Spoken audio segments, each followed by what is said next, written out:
Hello, hi everyone.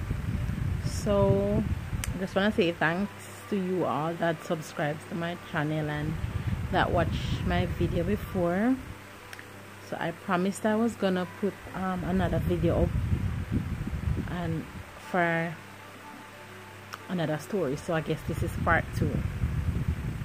So as I was saying in my last video about my abuse when I was a child at a tender age, abusive it was for me when I was living in the country with my uncle and my grandmother and all the men that was molesting me sexually. So I continuing from there. As far as I've heard, I haven't seen much family reached out to me or anything like that. Like only 2 persons out of my family or 3 I've seen like said something, but like I guess as far as I heard, my mother is saying that I am lying. So that's another story. I knew this was coming because that's just the wicked that she is. This woman tries everything in life to break my spirit. She tries everything to break me. She tries everything to break not only me but my sisters, my brother. She hates us, so she will do anything to break us. But as for me, as I said before, I am really strong. It's not easy to break me. It's really not easy. It takes a lot for someone to break me. So I'm gonna share this with you. When I was 10, my mother came to Jamaica and my mother took me to Colombia. Me and my sister, she took us when my sister was like 14 and I was 10. And from that day, my mother took us from Jamaica, that day that she left Jamaica, ever since we stepped foot in her house in Colombia, it was a misery. It was hell for us. It was, I don't even know how to describe it, how wicked she was. This is not a mother. I don't know what she is. I don't know who she is. Sometimes even my older sister question it, that she don't think that she's her mother. She think that, I don't know, but she keeps saying that she's not her mother. So how wicked this lady is towards our kids. She is so wicked. I remember the first time that we went there. I remember the first day. Like, I'm like this, I cannot forget anything. Anything that happens to me, once it is bad or good, it's all piled up in my head. All of this, my past is so piled up in my head, like I cannot remember anything else. But ask me something from I was young coming up that happened bad and I can tell you. Yeah. And I remember when my mother took us there, and the first day that we went there, my mom left a banana. I remember there was a banana, you know, like you cut the whole thing from the tree, and she had it in the kitchen on the counter and she left it there. So it seems like she left it before she came to Jamaica, so it was there and it got rotten. And when we went there, she dropped us off at the house, me and my sister, and she said that she was going to pick my little sister from wherever she left her, because she didn't bring her to Jamaica with her. So being that we weren't used to those things and used to this big house and TV and a lot of food, and like we weren't used to that, so we see all this and we started to watch TV, started eating, and that's all we were doing until she came home and the banana was still there on the counter. And I remember my mother, that was the first day my mother beat us. She beat us that day, saying that we were worthless. I was 10, my sister was 14. She was saying that we're nasty. This is a lady that doesn't know anything about us. She left me when I was like 1, I heard, or less, or even younger. And my sister and my brother, we were young when she left us. She don't know anything about us. She didn't know how we feed. She didn't know how we eat. She didn't know how we live. She never cared to ever come back to check what was going on. I don't mean like there are a lot of mothers that leave their kids somewhere or with some family member to go and work to make a better life for their kids. Like, my oldest son is not living with me. He's living with his grandma and his father. And my son is fine. I've never missed a birthday. Every holiday is with me. Every birthday, every Christmas, every New Year's. He has never missed an holiday and he's not with me. and he's fine, he's okay. It's his choice to be where he is today. He's 9 years old, and he said he wants to stay with his grandma. Some weekends he's here with me. So my son is comfortable. I'm still in his life. I'm playing my part. I give him anything that he wants. I am doing the best with him. And my son loves me, and I love my son. And he knows that I'm there. It's not like I left him and he doesn't know me. He knows me. This wasn't the case with my mother. My mother left us. She never looked back. I remember seeing her 1 or 2 times, if I'm not lying. But it's not more than 2 times before she come to take us from Jamaica. And she never spent a day with us. Never ever. I've never remember my mother before 10 years old combing my hair or saying anything to me or to my sister or brother. Never. She has never looked back. So she took us there, and she started to beat us from that day on. All we were getting is beaten, and she would lie and say that, oh, your uncle told me that I shouldn't take you guys here because you're wicked and you guys are nasty and you are this and you are that. And she was going on. We were kids. How nasty can we be? What kind of wicked can a child be?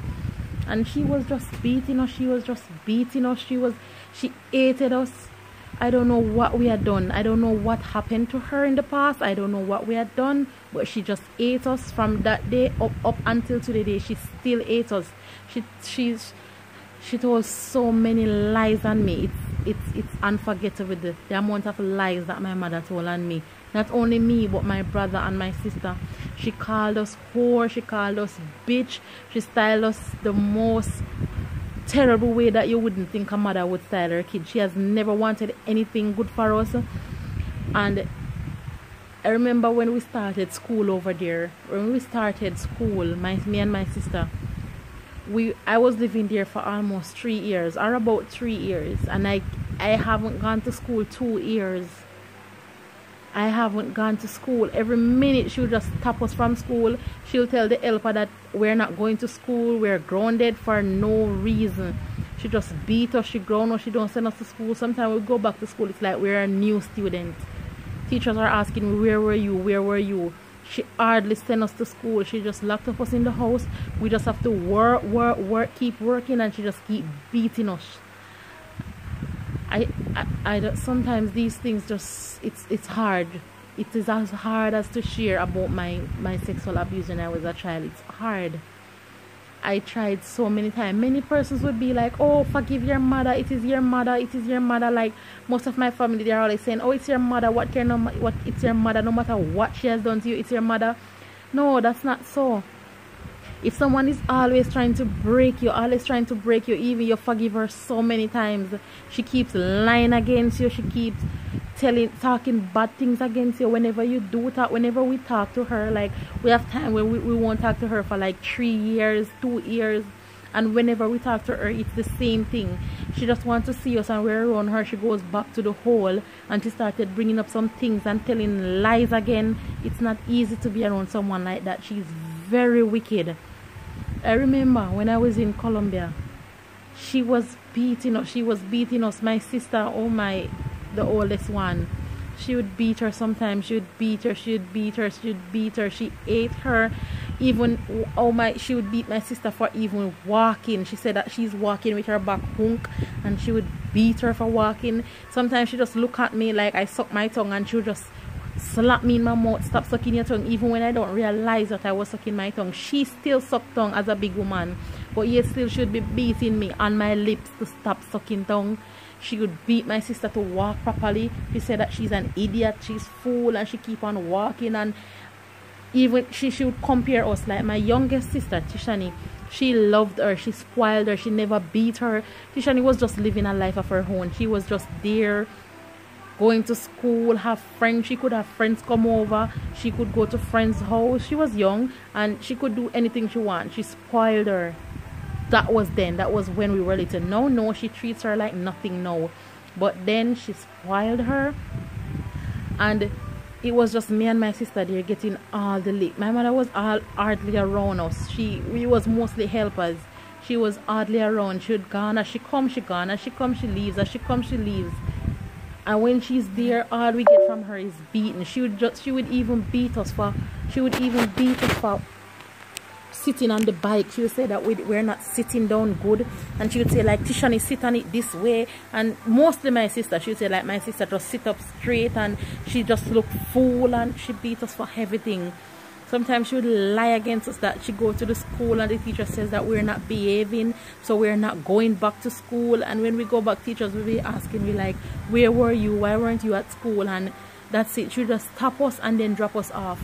Many times I had to run away from the house in the night, and I would go to like neighbors, because the neighbors, they all know how she was treating us. They all know if you should go to Colombia, no one asks. There's history there. They can tell you how she treated us, how badly she beats us, how she treats us like animals.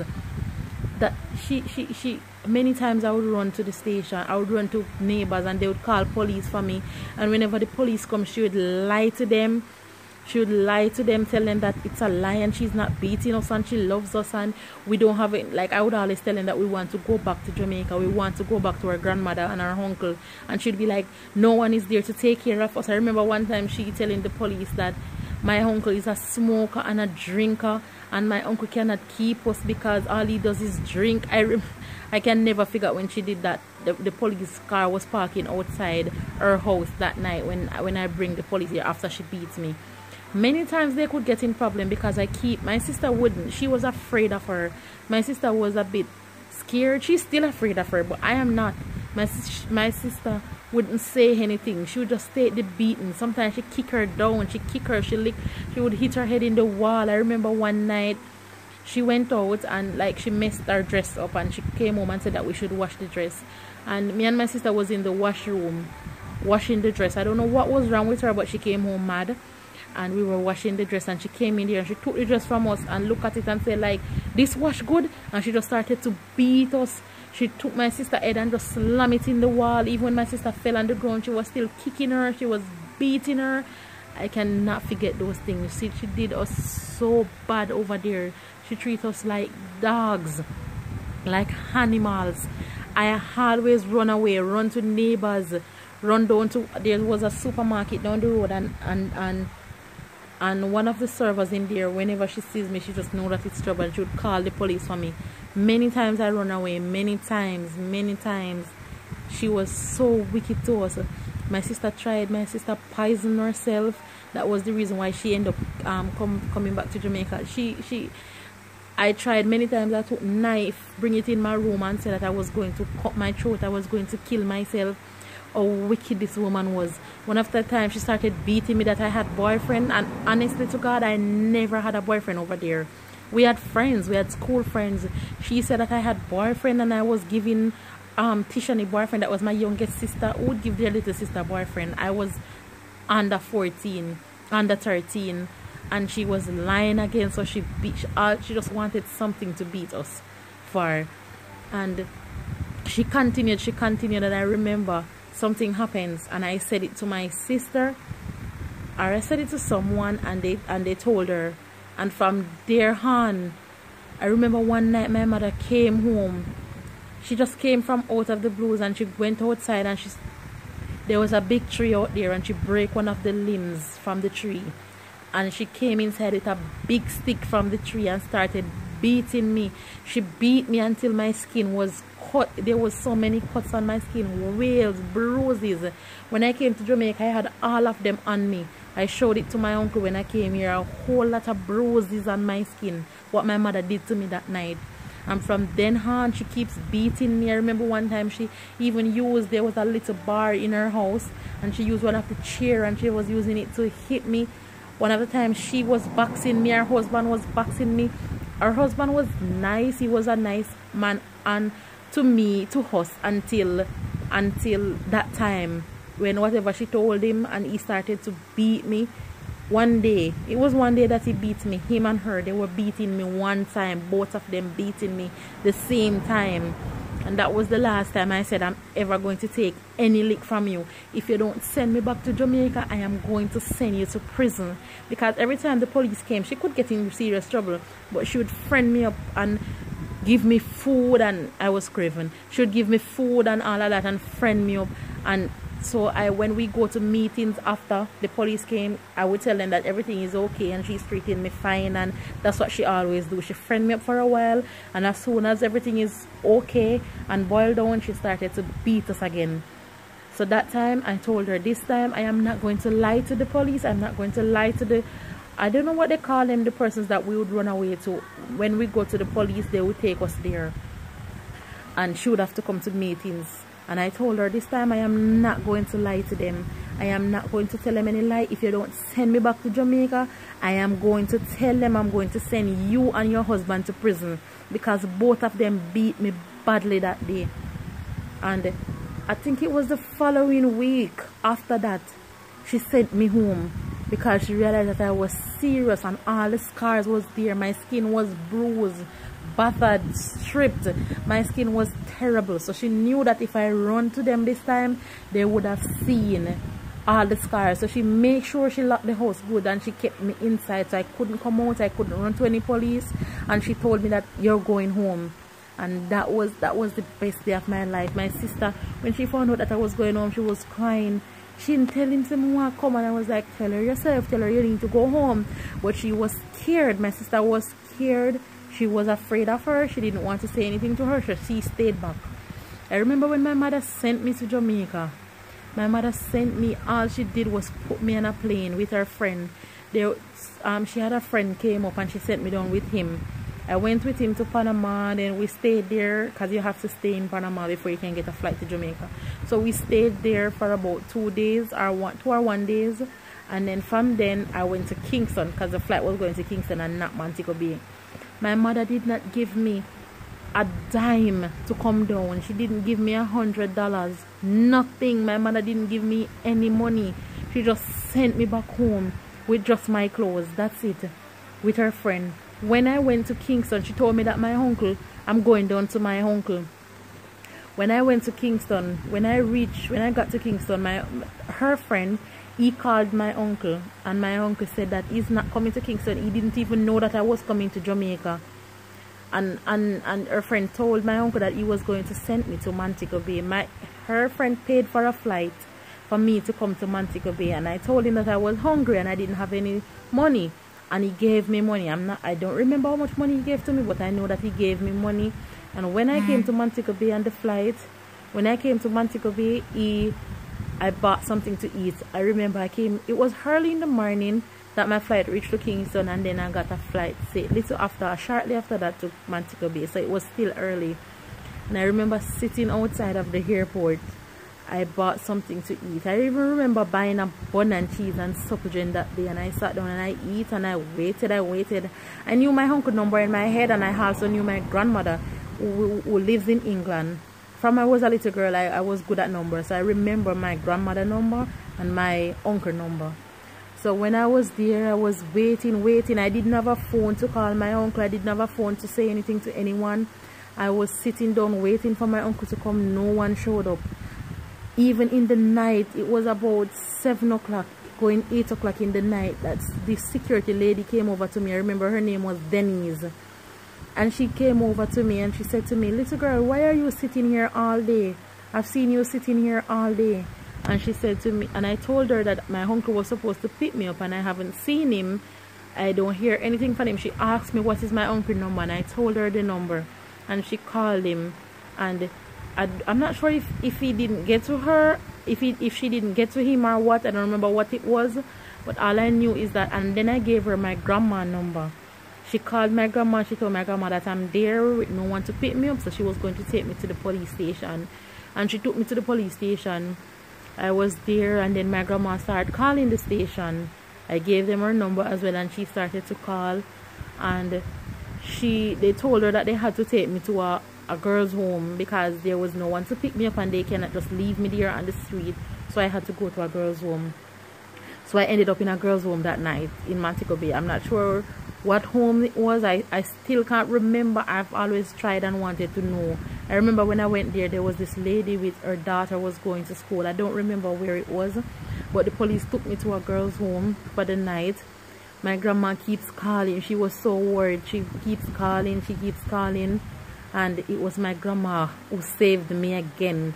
from growing up in a home. She stayed my oldest sister before, when my mother put her in juvenile and left her there. And she called and she called and she called. I think it was the following day or the day after I had to go to court, because they said they couldn't just put me in the home like that. I had to go to court. And then my grandma called and told them that my auntie, which is my grandaunt, which is my grandma's sister that was living in Jacksontown, would take me so I could go and live with her. But she is old and she has her husband to take care of, so she couldn't come down to the court to take me. So my cousin Denise, that was living with us when I was a little girl, the one that I said got pregnant early, she had to come. She came down to the court and she took me home. I remember the judge telling me, okay, your grandma, you have someone to take you in and whatever, your grandma this, and she told me your grandma, and she said some stuff, and I went with Denise and Denise took me to Jacksontown. That was a day. If it wasn't for my grandmother again in England, I would be in juvenile homes until I was 18, because I had no one came for me. I had no one to call. I was there. It was my uncle and my whole grandmother that I was living with before my grandmother died. And my uncle, I don't know what, if he would have come and take me out of the home, I don't know. He's dead now. I don't know. He never said anything about it. But my cousin took me to my aunt and I was there. Okay, my aunt took care of me. My grandma was sending money again. She was always my savior. My grandma was sending money again to my aunt to take care of me, and my auntie got me into a high school, because I was 13. My auntie got me into high school and I was there. Okay, me and my auntie, we were good. I wasn't giving her any problems. She didn't have any problem with me. Oh my God. Right after, when I started high school, my mother decided to come to Jamaica and hell began again. She came there and she finds me at my auntie. She didn't know how it worked out with me from the airport. She didn't care. I didn't hear anything from her until that one day she just popped up at my auntie house, and she came there and she started telling my auntie how wicked I am, and she started telling her a whole lot of stuff. She even started to box me in my face, saying that I didn't have any manners and all of that. And she right after that, little bit after that, my auntie said that I cannot stay there anymore, because I think she said that her daughter was coming down and I cannot stay there. And that was another day. Where to turn, where to go, I didn't know where I was going. So my aunt told her that she had to take me. After she come and she set the way bad for me, who would want to live with a child like me? After how she come and she told my auntie about me. So she took me up to one of her aunts in Retrieve. She took me up there to Auntie Gloria. Until today, Auntie Gloria calls me every minute and she's like, Chin, I love you, come and look for me. And when I went up there, when my mother took me there to stay with Auntie Gloria, she did the same thing again. She told Auntie Gloria a lot of bad things about me. So from that, Auntie Gloria didn't treat me like a good child. She treated me bad. I remember going to school, and when I came home, she would tell me to pull down my pants and she would be searching me. She said that I have boyfriend. I didn't have any boyfriend. I was just going to school. She would search me. She would smell me. She would do all sort of stuff, saying that I have boyfriend.